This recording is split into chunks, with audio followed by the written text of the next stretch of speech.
잡들의 예상보다 본격적인 지식 유튜브. 이번에 얘기해볼 내용은 고구마입니다. 추운 겨울에 역시 간식으로는 군고구마가 제격 아니겠습니까? 뜨끈한 군고구마에 김치 한 점 딱 올려서 한 입 크게 베어 물면 또 그만한 간식이 없습니다. 그런데 이 고구마 때문에 사람이 죽을 수도 있다는 것 여러분들은 알고 계셨습니까? 예전에 이만현 작가님께서 그렸던 만화 중에 이런 게 있습니다. 기안84님께서 밖에다가 배를 널고 있는 장면이죠. 그리고 기안84님의 설명이 이러합니다. 햇빛이 보게 해줘야 배가 광합성을 해서 신선해질 거 아니야. 대졸자가 그것도 몰라? 라는 것이죠. 이 광경에 이만현 작가님은 배는 열매라서 광합성을 할 수 없으며 나무에서 떼어낸 상태라 죽어있는 거야 라고 설명을 합니다.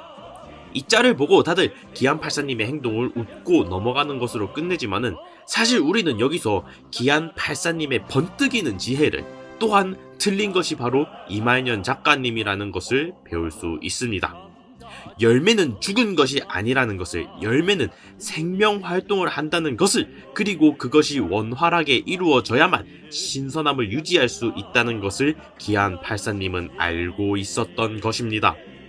우리가 흔히 보는 채소들, 고구마, 당근, 양배추, 사과, 브로콜리, 이러한 친구들을 우리는 너무나 자연스럽게 음식으로 인식합니다. 먹을거리로만 보죠.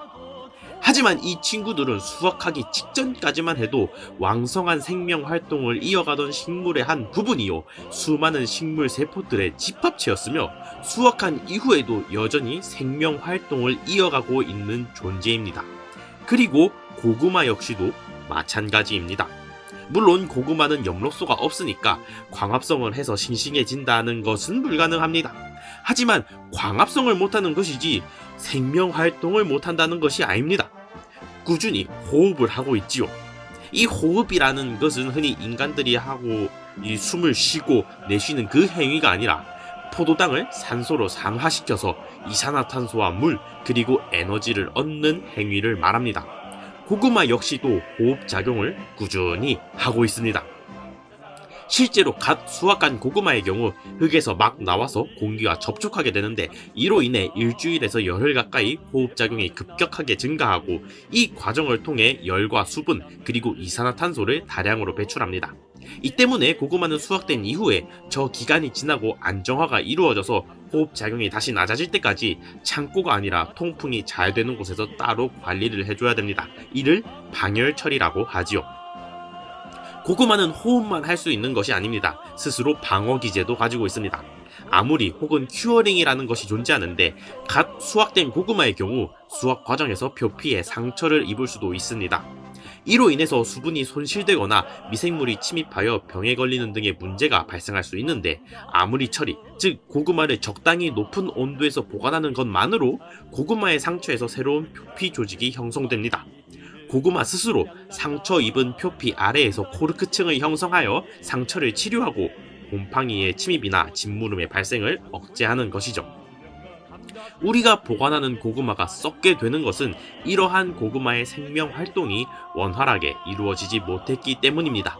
앞서 설명했듯이 고구마는 지속적으로 호흡을 하면서 산소를 흡수하고 이산화탄소와 수분을 배출하는데 만약 고구마에게 통풍이 충분히 이루어지지 않는다면 배출된 이산화탄소와 수분 때문에 고구마의 호흡작용이 제대로 이루어지지 못하고 결국에는 죽고 부패하게 되는 것입니다. 이런 것이 가정에서는 단순히 고구마가 썩어서 버렸다의 일로 끝나지만 대규모 시설에서는 실제로 사람이 죽을 수 있는 환경이 만들어지기도 합니다. 과거에는 고구마를 토굴에서 저장하곤 했는데 충분한 환기시설이 갖추어지지 않은 토굴 내에서는 고구마가 지속적으로 호흡작용을 하면서 토굴 내의 산소 농도를 점차 낮추게 되고 그로 인해 온도와 습도가 높아지며 고구마의 호흡작용이 저하, 이로 인해 부패가 시작되어 막대한 메탄가스가 발생하게 됩니다. 이러한 토굴 내부로 사람이 들어갔을 때 산소 농도의 저하와 메탄가스로 인해 질식사고가 발생할 수 있는 것입니다. 실제로 2010년에 충남 서산에서 60대 부부가 고구마를 저장한 토굴에 들어갔다가 질식해 숨진 사고가 있었으며 2012년에도 충남 태안군에서 2명이 고구마 토굴에서 숨지는 사고가 발생하기도 하였습니다. 이렇듯 우리 입장에서는 단순히 먹거리로 보인 식물이 실제로는 생명 활동을 이어가고 있는 존재이고 이것을 충분히 고려하지 않았을 때에는 사고로도 이어질 수 있다는 것입니다.